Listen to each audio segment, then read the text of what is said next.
종교라고 하는 글자를 한자로 이렇게 보면은 마루종자 가르칠 교자랍니다. 마땅히 가르칠 것을 종교에서 가르친다라는 뜻으로 아마 종교라는 그 단어가 그렇게 생겨난 것 같아요. 여러분 생각할 때 이 세상에 살아가는 우리네 인생 가운데 마땅히 배워야 될 것이 있다고 한다면 무엇이라고 혹시 생각해 보신 적 있습니까? 제가 개인적으로 생각하는 마땅히 배워야 될 것이 있다고 한다면요, 내가 어디서부터 왔다가 무엇을 하며 살다가 어디로 돌아가야 되는 것을 누군가가 나한테 가르쳐 준다면은 저는 기꺼이 마땅히 배워야 될 게 그건 것 같아요. 왜 내 인생의 시작이 1962년도에 시작되었을까? 왜 내가 남자로 여자로 대한민국 사람으로 호주 사람으로 미국 사람으로 왜 내가 선택하지는 아니했는데 불구하고 누군가에 의해서요 내 인생이 시작되었다라는 것을 저는 분명히 인정합니다. 그래서 나라는 인생이요 내 스스로 존재하는 인생이 아니기 때문에 어느 순간에 제가 철이 들기 시작하면서부터 무슨 생각을 하기 시작했느냐면 인생이 뭡니까? 내가 왜 태어났죠? 내가 무엇하며 살다가 어떻게 끝이 오는 것이죠? 정말 단지 죽음이 모든 것을 끝낸다라고 한다면 내 인생은 태어나는 순간부터 죽음을 향해 달리는 이 희한한 인생 누가 답 좀 해달라고. 저는 그렇게 티네이저 때 몸부림을 치면서요 마땅히 알고 싶은 게 있는데 도대체 이 마땅히 알고 싶은 게 나의 육신의 부모가 대답을 해주지 못하는 겁니다. 저희 아버님께 아버님 제가 왜 태어났지요? 네 엄마한테 가서 물어봐라. 어머니 왜 날 낳으셨나요? 네 아빠한테 물어봐라. 어떻게 보면은 내가 이 땅에 태어난 것을 가장 잘할 것 같은 나의 육신의 부모가요 나에게 그것을 알려주지를 못하더라고요. 그런데 어느 날 성경을 보니까요 무엇이라고 성경이 우리에게 말씀하고 있느냐면 너희는 하나님께서 지었다라고 말씀을 하더라고요. 너희의 존재 시작은 어느 전능자로부터 시작이 되었다라는 것을 이야기하면서 너희가 이 땅에서 어떤 모습으로 왜 살아야 되는지를 성경은 우리에게 분명히 알려주고 있는 것입니다. 그래서 오늘 이 순간에도 우리의 자녀에게 마땅히 가르칠 것이 있다라고 한다면 뭔 줄 아십니까? 뭘 먹을까 뭘 입을까 뭘 마실까 하다가 그 아이가 자라서 어느 날 죽음 앞에 서게 되었을 때에 이게 뭐지 아빠? 이게 뭐지 엄마? 뭘 가르치시고 뭘 배웠습니까? 저는 아직도 어떻게 보면 육신의 부모를 통해서 죽음의 의미가 뭔지 죽는다라는 게 뭔지 어떤 어린애가요 암이 걸려서 죽게 되었답니다. 그 아버지의 마음이 얼마나 부모의 마음이 찢어지겠습니까? 그 아이에게 이 엄마가 어느 날 드디어 내가 이 아이에게 죽음이라는 게 있다라는 걸 가르쳐는 줘야 되겠다. 갑자기 이 아이가 죽음을 맞는 것보다 아프다가 갑자기 내가 죽는다라는 걸 겪게 될 때에 이게 어떤 의미가 있지? 라는 것을 부모된 내가 이 아이에게 가르쳐줘야 되겠다. 아마 그 엄마가 그 생각을 한 거예요. 그래서 그 엄마와 아빠가요 그 아이에게 드디어 죽음을 설명합니다. 아주 어린 아이에게 뭐라고 설명을 하느냐면 이렇게 설명하는 겁니다. 얘야 네가 놀다가 그 다음에 거실에 와서 간식도 먹다가 텔레비 보다가 네가 분명히 잠이 들 때가 있지 않았니? 예 엄마 예 아빠 잠이 들 때가 있었죠. 근데 너 아침에 일어나 보니까 어디서 깬 것 같아요? 주로 내 방에 있었더라고요. 자기는 분명히 여기서 잠이 들었는데 거실에서 잠이 들었는데 눈을 뜨고 보니까 자신의 방에 와서 눈을 떴다라는 이야기를 하는 겁니다. 그렇단다. 얘야 잘 들으라. 이제 조금 있으면 엄마 아빠와 헤어질 수가 있는데 네가 이제 잠시 잠깐 죽음이라는 것 눈을 감게 될 텐데 그러나 눈을 뜨는 순간에 너와 나의 영원한 아버지가 되시는 하나님을 만나게 된단다. 그때는 이 집이 아니고 그 집에서 네가 나를 아버지를 만나게 된단다. 나중에 엄마 아빠도 같이 만나게 될 날이 올 것이니 결코 죽음을 무서워하고 두려워하지 말아라. 이러면서 그 아이에게 마땅히 가르칠 게 과연 이런 이야기를 가르치기라 미처 생각은 못했겠지만은 그 부모가 그 아이에게 그렇게 가르쳐 주더라고요. 그렇습니다. 어떻게 보면 성경이 우리에게 분명히 말씀하고 있는 것은 너희에게 죽음이 시작되었다라는 걸 이야기하고 있죠. 왜 죽음이 시작되었다라고 성경이 말하는 줄 아십니까? 뜻밖에도 하나님이 우리에게요 불순종에 가두게 되셨는데, 다시 말하면 하나님이 우리에게 선악과를 따먹지 말라고는 하셨지만 따먹으려고 했던 아담과 하와를 막아주실 수도 있었게끔만은 내버려 두셨다라고 성경이 나와 있더라고요. 그래서 결국은 선악과를 따먹는 바람에 인간이 불순종에 갇히게 되었는데, 뜻밖에도 여러분 불순종에 갇혔다라고 하는 의미가 보니까 무엇인 줄 아십니까? 한마디로 고생의 인생이 시작되었다라는 걸 성경이 말하더라고요. 하나님의 말씀에 불순종했던 아담과 하와, 그와 같은 죄는 짓지 않았지만 그와 똑같은 상황에 처하고 마는 그 모든 인류의 후손들이여 똑같은 류에 처하고 말았답니다. 그럼 그게 뭘까? 너희들도 역시 죄를 지었다라고 하는 그 죄의 속성이 결과가 무언가 봤더니만은요, 뭡니까? 너희의 인생이, 육을 가진 이 땅의 죄된 인생이 고생스러울 것이다. 그래서 성경에 보면 아담에게 그 대가를 치르게 하시는데 뭐라고 말씀하느냐면, 이제는 네가 먹고 사는 것이 아주 힘들어지게 될 것이야. 그전까지는 하나님의 말씀만 순종하고 살면은 모든 것을 더하여 주셨는데, 이제는 네가 먹고 살려고 땀에서, 아주 이마에서 땀을 흘려야 될 것이고, 그러나 그 땅은 뭐라고요? 가시와 엉겅퀴를 너에게 안겨줄 것이다. 쉽게 말하면 인생이요 어떻다고요? 힘들게 될 것이다. 저는 인정합니다. 아직 젊으셔서 모르시는 분들은 세계 한번 들어보시기 바랍니다. 30대만 해도 20대만 해도 도무지 인정할 수가 없었습니다. 그런데 인생 40, 50, 60을 받아보니까요, 인생이 힘이 피곤하다. 과연 이것을 누가 알까요? 인생이 힘이 피곤하다. 특히 육신 안에 갇혀있는 이 영혼은요, 여호와의 말씀을 배우면 배울수록, 알면 알수록, 깨달으면 깨달을수록 뜻밖에도 육신 안에 갇혀있는 내가 얼마나 피곤한지, 내 영혼은 날로 새롭지만은요, 내 육신이 날로 후퇴하는 이 모순 속에 갇혀있는 내 영혼을 쳐다볼 때마다 한 가지 소망을 가지게 되는데, 주 예수여 어서 오시옵소서. 나를 구원하여 주옵소서. 이 사망의 법에서 나를 속히 데려가 주옵소서.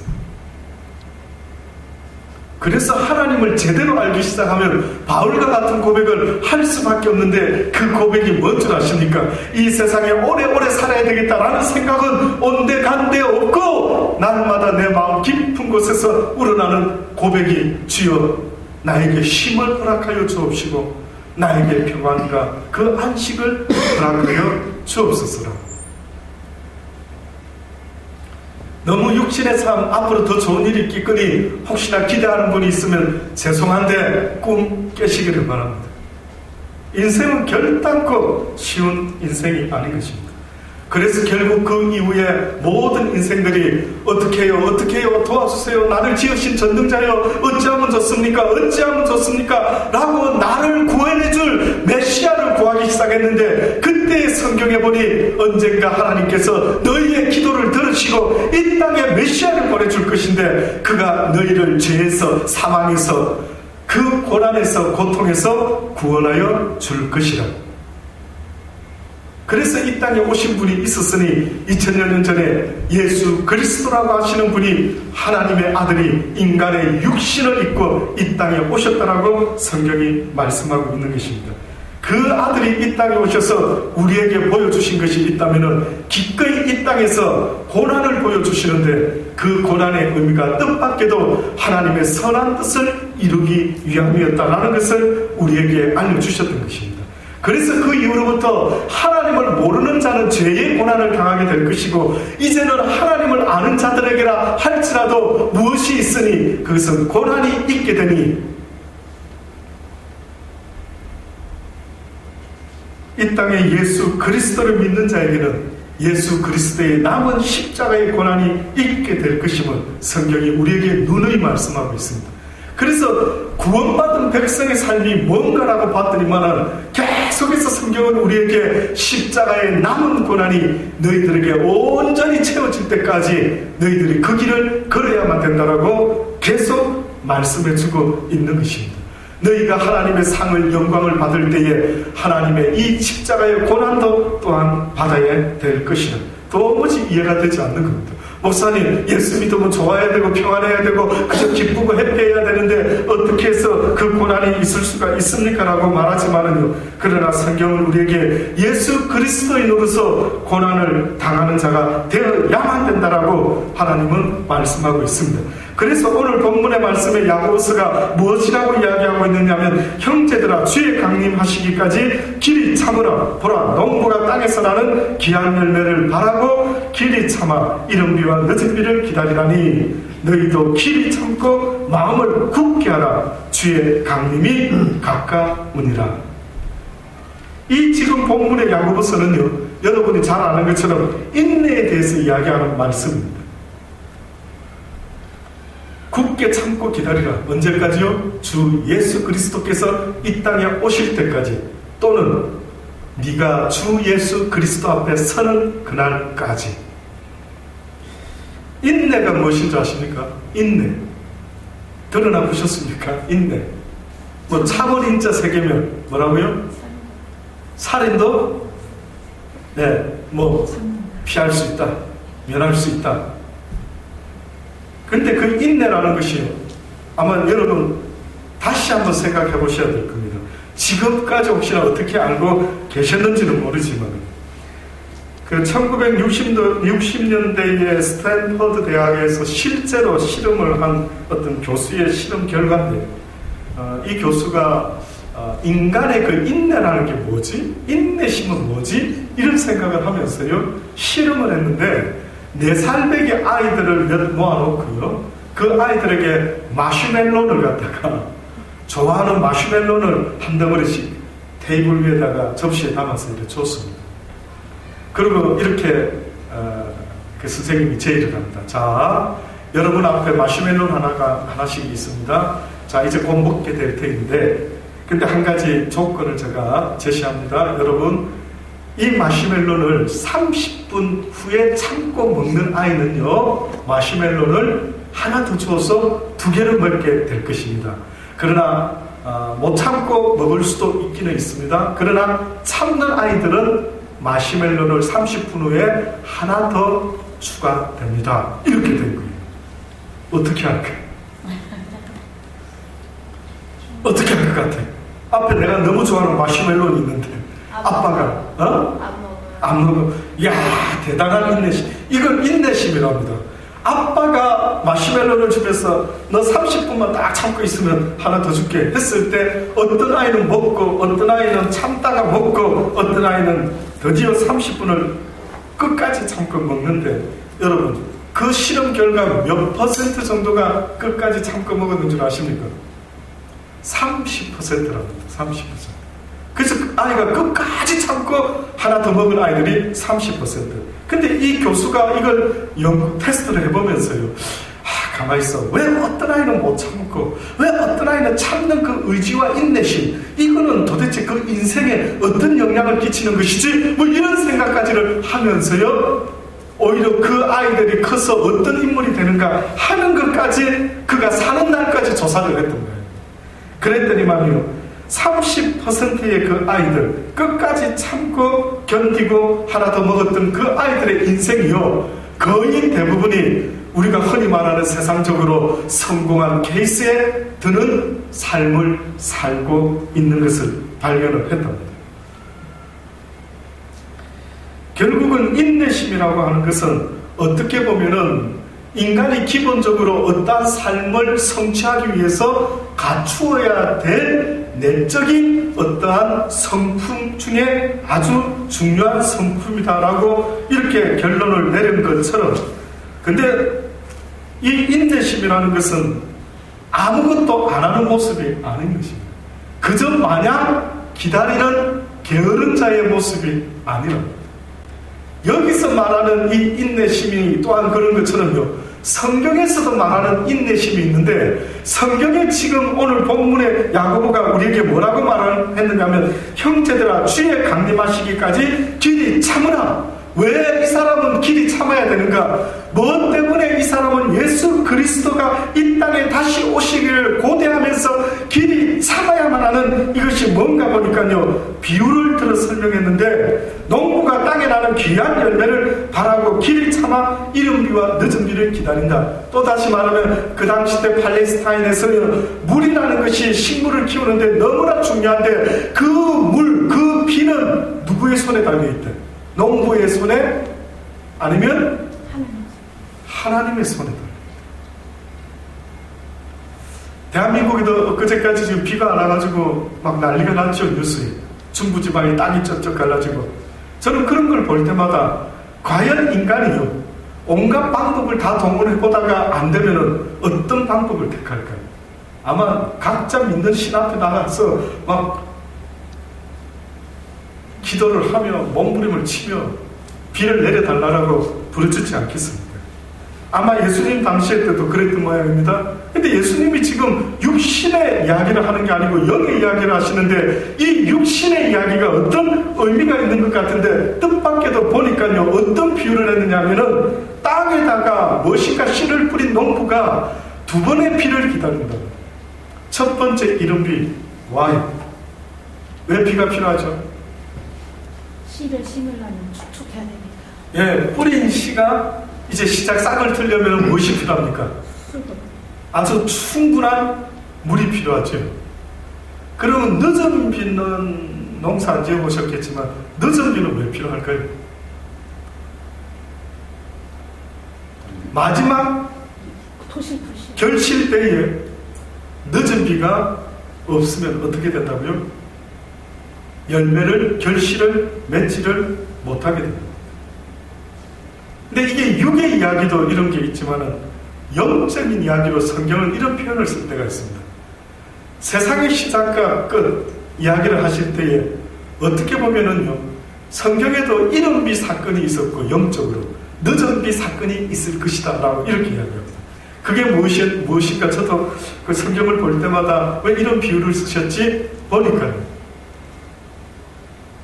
예수님 때에 예수님의 이 진리의 말씀이요, 이 복음이 씨 뿌려졌는데, 사람들이 이 말씀이 진리인가 진짜인가 가짜인가, 예수님 뻥치시네, 뭐 본인이 하나님의 아들, 뭐 이런 일들이 벌어지지 않습니까? 이런 이야기에 한마디로 쐐기를 박는 어떤 놀라운 이적과 기적이 초대교회에 엄청나게 일어났어요. 근데 이걸 가만히 제가 생각을 해보니, 이건 어떻게 보면 이런 비사건이래요. 하나님의 복음이 싹트기 위해서는 도무지 믿을 수 없는 그의 인생들에게 믿을 수밖에 없는 기적과 이적을 통해서, 이거는 뭔가 내 이성으로는 이해할 수 없는 놀라운 하나님의 역사가 있는 모양이다 라고 믿을 수밖에 없는 이런 비사건이 초대교회 성도들에게 마구마구 나타났죠. 그래서 그 당시 때 여러분 기억하십니까? 예수 그리스도를 믿는 이에게 이는 따르는 표적과 이적이 나타날 것이니. 그래서 어떤 분이 물어봅니다. 목사님, 그때는 예수 그리스도를 믿는 그 표적이 이렇게 나타나야 되는데 왜 우리는 이런 표적이 안 나타납니까? 라고 하지만은요, 제가 봤을 때 하나님의 전체적인 역사 가운데 그 이른비 사건에서는요, 아마 복음이 진짜라는, 예수 그리스도가 하나님의 아들이 맞다라는 사실을 따르는 표적과 이적으로 증거하기 위해서 당시 때에 놀라운 이적들이 많이 나타났던 거예요. 그리고 세월이 흘렀습니다. 세월이 흐르다 보니까 이제 이 복음을 믿어 의심치 않게는 되었지만은, 어느 순간에 이 복음에 따르는 표적과 이적이 많이 사라지다 보니, 이게 진짜인가? 이게 진짜라면 내가 믿음으로 소망을 가지고 인내하며 기다릴 텐데, 이게 그렇지 않다면 뭐 이런 갈등이 생기는 겁니다. 제 생각에는 마지막 때에 우리가 살아가는 이 시대의 이쯤에 이제는 하나님의 영으로 늦은 비를 소낙비같이, 태풍같이, 허리케인같이 쏟아 부어 주옵소서. 저는 그렇게 기도하고 있습니다. 저는 이 시드니 달란트 교회가 시작될 때에 하나님 앞에서 받은 어떠한 것이 있다면요, 내가 친히 다스리는 교회를 이제부터 시작하기를 원합니다. 과연 주님이 친히 다스리는 교회 어떤 교회일까요? 내 영으로 나의 인도함을 받는 자들을 내가 이제는 모으겠다.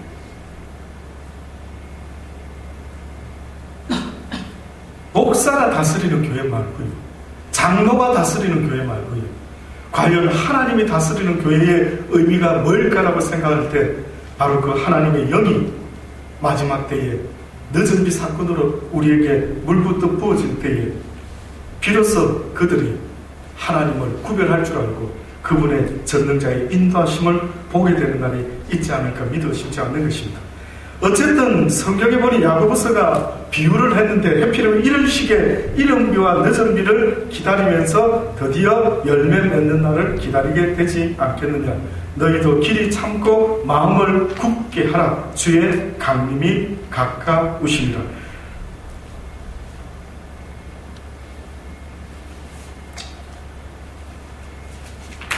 우리 크리스찬들이 인내하는 이유가 있습니다.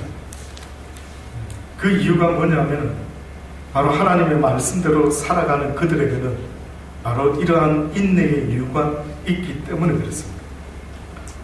야고보서 1장 2절로 말씀을 보면 내 형제들아 너희가 여러 가지 시험을 만나거든 온전히 기쁘게 여기라. 이는 너희의 믿음의 시련이 인내를 만들어내는 줄 너희가 알미라. 인내를 온전히 이루라. 이는 너희로 온전하고 구비하여 조금 더 부족함이 없게 하려 함이라. 너희에게 믿음에 무엇이 있다고요? 시련이 무엇을 만들어낸다고요? 인내를 만들어내겠다. 또다시 말하면 믿음의 시련이 있답니다. 예수 그리스도를 믿는 크리스찬의 삶을 살아가는 그 순간부터 믿음의 시련이, 고난이, 서퍼링이 우리의 삶 가운데 있게 된다라고 그렇게 성경이 말합니다. 여러분 잘 이해 안 되죠? 목사님 나 예수 믿고 나서 그렇게 눈에 보이는 고난이 없는데요? 아니요. 그런 대단한 선교사들이 겪는 핍박은 없다 할지라도요, 여러분의 삶 가운데 어느 날 예수를 믿는 그 순간부터 희한하게 예수 믿는 이유 때문에 생겨지는 영적 싸움이요, 고난이요, 날마다 나를 사로잡고 덮치는 것을 보게 됩니다. 예수 그리스도의 말씀대로 살려고 애쓰지 않을 때는 그런 싸움이 없었는데 어느 순간부터 예수 그리스도의 말씀대로 살아보려고 애쓰는 모든 사람들에게는 거기 어떤 싸움이 벌어지는데 보니까요, 영적 싸움이 벌어지게 되는데 사단이 그로 하여금 하나님께 가까이 가지 못하도록 계속해서 원치 아니하는 일들을 만들어낸다라고 성경이 말씀하고 있더라고요. 그 중에 우리 본문에 보니까 무엇을 배우라라고 이야기했느냐면 그 대표적인 한 사람을 통해 배우라는데 보라 인내하는 자를 우리가 복되다 하나니 너희가 누구의 인내를 들었다고요? 욥의 인내를 들었다. 욥이 어떤 사람입니까? 욥은 동방의 의인이라 할 정도로요, 가장 율법적인 삶을 사는 데 있어서 요셉 못지않는 저는 생각할 때 어마어마하게 투철한 사람이었던 것 같습니다. 요셉도 어떻게 보면은요, 내가 어찌 하나님 앞에서 득제하리오라고 말씀했던 것처럼 아마 율법대로 배운 대로 지켜 행하며 살려고 하는 아주 특심을 가진 사람들이 바로 그런 사람들이 있지 않는가. 그 중에 욥이라는 사람은 구약을 통틀어 대표해서 율법적으로 말씀을 지키며 사는 일에 있어서는 누구보다 최고의 사람이 바로 욥이었다라고 성경에 소개합니다. 근데 어느 날 이 열심인 사람, 이렇게 동방의 의인이라고 칭할 정도로 하나님 보시기에 말씀대로만 사는 이 사람에게 어느 날 누가 나타나는데 하나님 앞에 서서 외치는 자가 있었으니 바로 사단이라는 자가 외치기를 뭐라고 했습니까? 네가 어디를 갔다 왔느냐, 무엇을 봤느냐? 예, 동방의 욥. 그 욥이라는 인간이 하나님이 그렇게 축복해 주니까 그가 하나님을 더 잘 섬기지. 만약에 고난과 어려움과 힘듦을 주게 되면 그는 곧바로 하나님을 원망하게 될 것입니다. 아니라 그렇지 아니하다. 그러면 그의 생명은 내버려 두어라. 네가 할 수 있는 건 해보아라 했지요. 그래서 그 다음부터 사단이 막 그 집안의 사업을 다 넘어뜨리고 막 죽이고 난리가 납니다. 전혀 예상 못했던 일이 욥이라는 사람에게. 그래서 욥이 당황스러워했던 이유가 뭔지 아십니까? 내가 무엇을 잘못했지? 이게 가장 그 욥이 고민하기 시작한 엄청난 고민이었습니다. 제가 아는 아주 충성된 크리스찬, 아주 괜찮은 크리스찬들 가운데요, 가끔 이 문제 때문에 몸부림치는 분들을 들어보았습니다. 목사님, 내가 예수님 믿고 나서부터 말씀대로만 살려고 얼마나 애쓰는지 모릅니다. 근데 왜 내 인생에 이런 예기치 못한 어려운 일이 생기죠? 요셉도 어느 날 욥도 어느 날 그런 일을 겪게 됩니다. 그랬을 때 그가 가장 먼저 지켰던 것이 있다면은 그의 믿음을 지켰는데 뜻밖에도 어떻게 지켰나 봤어요. 그랬더니 어느 날 그의 아내, 소크라테스보다도 더 독한 악처였는지는 모르겠지만 그의 아내가 나타나서 고난당하는 욥에게 뭐라고 이야기하는 줄 아십니까? 아이고, 당신이 믿는 하나님이 뭐 좋으신 하나님 웃기고 계시네. 아따, 좋으신 하나님 두 번만 좋았다가는, 그래, 지금 되는 꼴을 좀 봐라. 당신과 내 인생에 되는 꼴 좀 봐라. 이것이 하나님을 믿는 나와 당신에게 과연 하나님이라는 그 좋으신 분이 과연 할 수 있는 일일까? 자기를 이렇게 잘 섬기는 사람에게 이런 고난을 줄 수가 있을까? 라고 하면서요, 그 아내가 뭐라고 했다고요? 그 하나님을 저주하고 원망하고 불평하고 죽어버리게. 많은 남편 여러분, 여러분이 함께 살고 있는 아내가 그런 이야기를 만약에 했다고 한다면 욥의 입장에서 어땠을 것 같습니다. 물론 우리 모 집사님은 참으셨겠지만, 그러나 어떨 것 같습니까? 저도 옛날 성격 같았으면은 아마 한바탕 했을 것 같습니다. 이런 뭐 하면서 뭐 한바탕, 그래 안 그래도 열받아 죽겠는데 잘 건드렸다, 오늘 날 잡았다 보자 하고 막 아마 뭔가를 했지 않았을까요? 근데 여러분 아시는 것처럼 욥은 뭐라고 합니까? 놀랍죠? 욥은 입술로 범죄치 않는데 뭐라고 그 여인에게 말했느냐면, 그대가 하는 말은 어리석은 여인들 중에 한 말과 같다. 얼마나 지혜로운지 직설적으로 말했으면 이렇게 됩니다. 이 어리석은 여자야, 이러면은 이 욥은 무슨 죄에 빠지냐면 누군가를 정죄하고 판단하는 죄에 빠지고 말았겠죠. 근데 지혜롭게 말을 싹 돌려가지고, 당신은 괜찮은 것 같은데 지금 당신이 하는 이 말은 너무나 어리석은 여자들이나 하는 말을 왜 당신이, 지혜로운 당신이, 괜찮은 당신이, 믿음 있는 당신이 어째서 오늘따라 어리석은 여자가 하는 말과 같이 이렇게 하시오. 와, 이런 남편 과연 쉽지 않은 겁니다. 남편 준비 꼭 하시고 결혼하시기를 권면해 드립니다. 아멘. 그랬더니만 그의 아내는 물론 어떻게 됐는지는 모릅니다만 그 이후로 계속 말했는지, 그 이후로부터 이 욥이 계속해서 몸부림을 칩니다. 하나님이시여, 이 일이 왜 벌어졌는지 알기를 원합니다. 내가 무엇을 잘못했습니까? 뭐 때문에 내 인생에 이런 일들이 벌어졌습니까? 라고 계속해서 몸부림을 치면서 하나님과 씨름을 하기 시작하지. 근데 여러분, 멀리 살았던, 옛날에 살았던 욥 이야기가 아닙니다. 욥의 이야기가 아니라 벤자민 워필드라고 하는 어떤 미국의 박사였던, 신학 박사였던 유명한 분이 계셨는데, 그분이 신학자로서 1921년도에 떠나기까지 프린스턴 신학교에서 약 34년 동안요, 학생들을 가르쳤답니다. 그가 쓴 책이 뭐 많은 목회자들에게 읽혀졌다는데, 성경의 영감과 권위, 뭐 이런 책을 쓰셨던 거예요. 대다수 사람들이요, 그를 유명한 신학자로는 알고 있는데 그의 개적인 사생활에 대해서 이런 일이 있었다는 사실을 아는 사람이 거의 없답니다. 무슨 일이 그에게 있었는가 봤더니만 1876년도에 그는 당시에 25살 때 얼마나 좋은 나이였는지 그 나이에 결혼을 했는데 앤이라고 하는 여자와 결혼을 해서 신혼여행을 떠났답니다. 그런데 신혼여행을 떠나서 그가 즐거운 시간, 좋은 시간을 보내고 있는데 뜻밖의 어떤 자세한 연유가 있었는지 모르는데 배 타고 바다에 항해를 했는 모양인데 풍랑을 맞아가 번개가 쳐가지고요. 하필이면 그 아내 애니에게 번개가 쳤던 모양입니다. 그래서 그 신혼여행 때 그 이쁜 아내가 번개를 맞아 불구자가 되었습니다. 남의 이야기라고 그냥 대충 듣지 마시기 바랍니다. 내가 만약에 내 아내가 내 남편이 딱 결혼했는데 그런 일이 벌어졌다. 집사님 어떻게 했을 것 같습니까? 아우 결혼에 빨리 도장 잉크 마르기 전에 얼른 가서 바꿔야 되겠다. 여러 생각이 들 수도 있겠죠.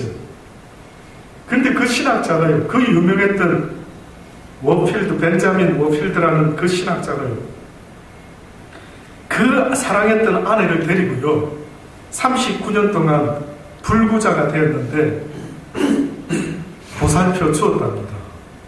그래서 그는 집을 떠나서 외출한 시간이요 진짜 믿어지든 말든요 2시간이 넘겨본 적이 없답니다.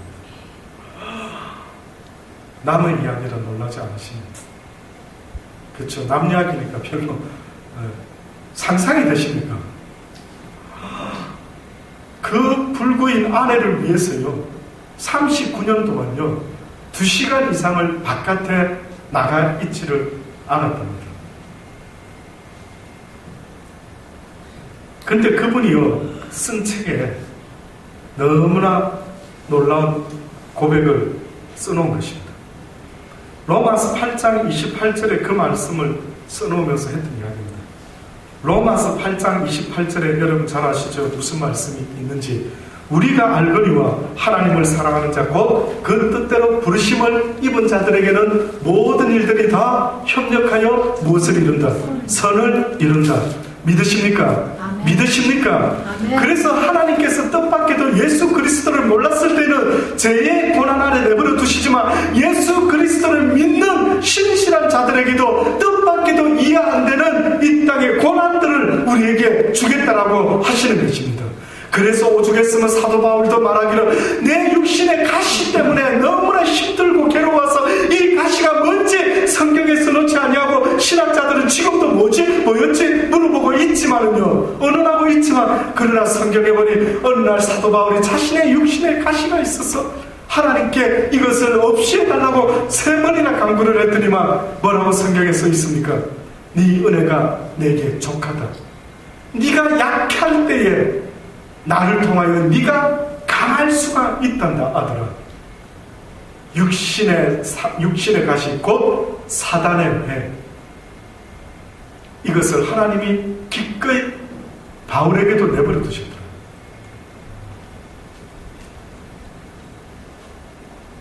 결국은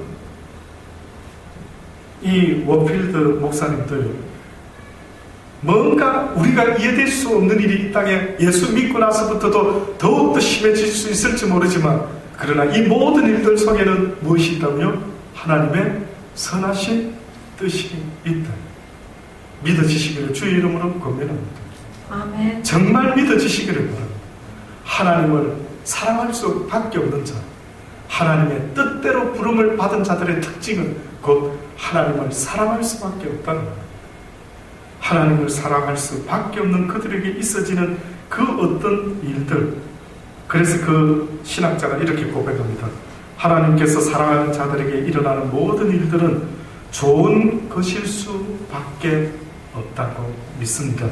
모든 것을 그분이 통치하심으로 우리 각자에게 일어나는 모든 일로부터 오로지 선한 것만을 수확해야 합니다. 내 삶에서 오직 선한 것만 수확해야 된다라고. 결국은 이스라엘 백성들이 가나안 땅에 들어갈 그 기간에 고난의 기간, 광야의 기간이 있었는데 그들은 물이 없고 고기가 없고 뜻대로 되지 않을 때마다 뜻밖에도 욥은 그의 입술에 파수꾼을 세워 그의 입술로 판단하고 정죄하고 원망하고 불평하지 아니했지만은 이스라엘 백성, 출애굽한 이스라엘 백성 좀 보세요. 저는 너무 놀라운 것이요. 그 홍해를 건너기도 했고 그 12가지 재앙들을 겪기도 하고 이 재앙들 보면서도 하나님이 살아계심에 체험을 엄청나게 많이 했는데도 그들 삶 속에 불편함과 어려움과 자기 뜻대로 되지 않는 일들을 겪을 때마다 그들은 입술을 벌려 원망과 불평을 쏟아냈을 때에 하나님께서 뭐라 말씀하십니까? 내가 저들의 마음이 어떠한지, 저들이 믿음이 있는지 나를 사랑하는지 아니하는지 내가 알고 싶어서 내가 저들의 마음을 낮추어 때로는 물이 없으므로 때로는 먹을 양식이 풍족하지 않으므로 그들의 마음을 낮춤으로 나에 대한 그들의 마음이 어떠한지 알려고 했을 때마다 그들은 나에게 불평과 원망을 하며 나의 종 모세를 죽이려고 했지. 내가 저들을 다 죽여버리리라. 그때에 가장 모세의 모습 속에 일생 가운데 가장 멋진 모습이 나타납니다. 하나님이시여, 나의 생명을 당신의 책에서 이름을 지울지라도 이들을 살려 주옵소서. 혹시나 여호와의 손이 짧아 이들을 애굽에서는 끄잡아내었지만 가나안으로 인도하지 못했다라고 혹시나 하나님을 알지 못하는 이방들이 하나님을 조롱할까 심히 걱정이 됩니다.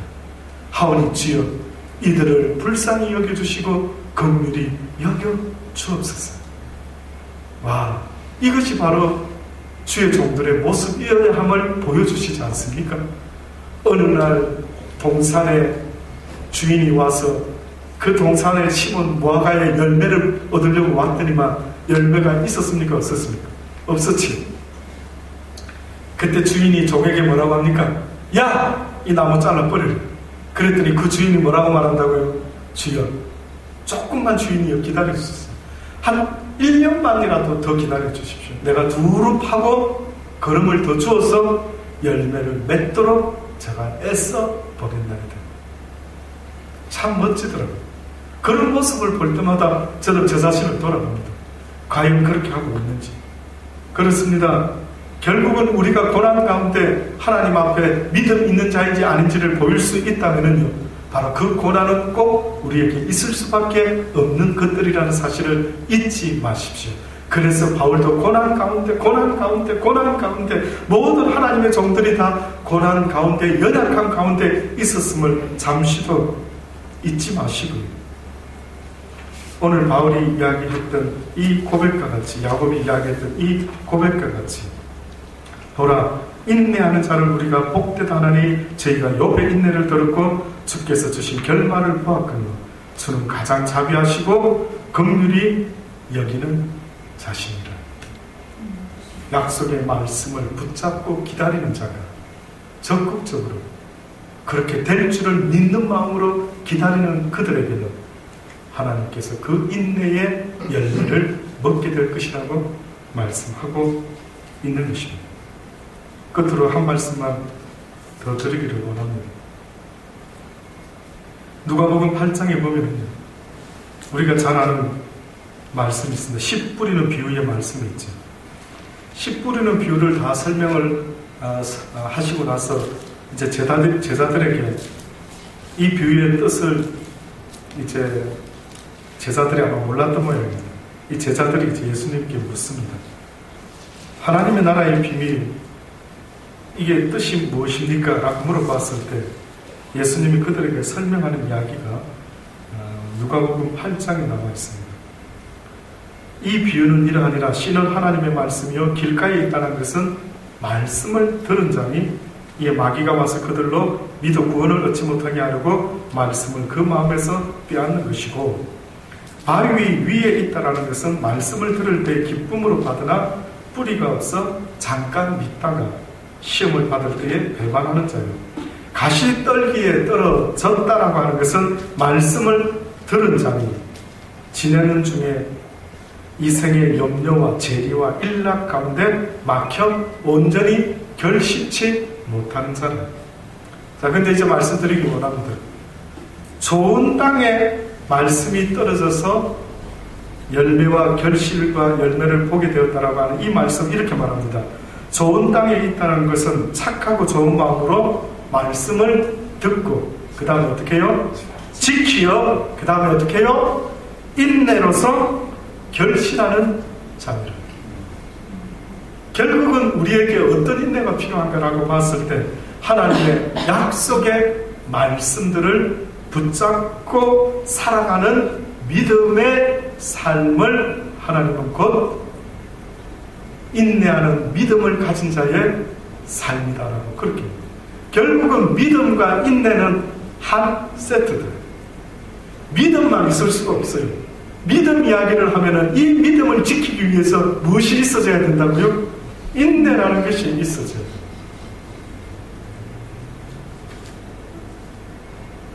아브라함이 천사들로부터 하나님으로부터 내게 자식이 있게 될 것이라 사라가 웃었다. 이 나이에 무슨 자식? 근데 그 약속이 이루어지기까지 얼마 걸렸는지 아십니까? 25년 가까이 걸렸다. 대단하지? 그래서 아브라함이 믿음의 조상이라 말할 수밖에 없는 이유가 되는 것입니다.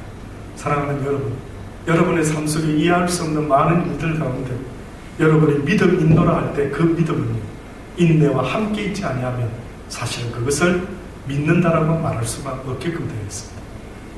저는 여러분이 마지막 때에 인내하는 믿음의 사람들이 다 되기를 간절히 주의 이름으로 고면합니다. 기도하시겠습니다. 참으로 좋으신 아버지 하나님 감사합니다. 우리에게 인내의 믿음이 있게 하여 주옵소서. 이제 하나님의 말씀을 받들고 그 말씀대로 살아감에 있어서 날마다 인내가 필요할 수밖에 없음을 아버지께 고백합니다. 그 인내의 삶이 곧 사랑을 이루는 삶인데 결국 사랑은 오래 참는 데서부터 시작된다고 하셨던 그 진리의 말씀의 의미를 우리 모두가 오늘 바로 깨달을 수 있게 되기를 원합니다. 그래야 그 말씀을 붙잡고 이제는 인내함으로 그 사랑의 열매를 맺는 그날까지 아버지 참고 기다릴 수 있는 복된 사람들이 다 되게 하여 주옵소서. 예수님의 이름으로 감사하며 기도드리옵나이다. 아멘.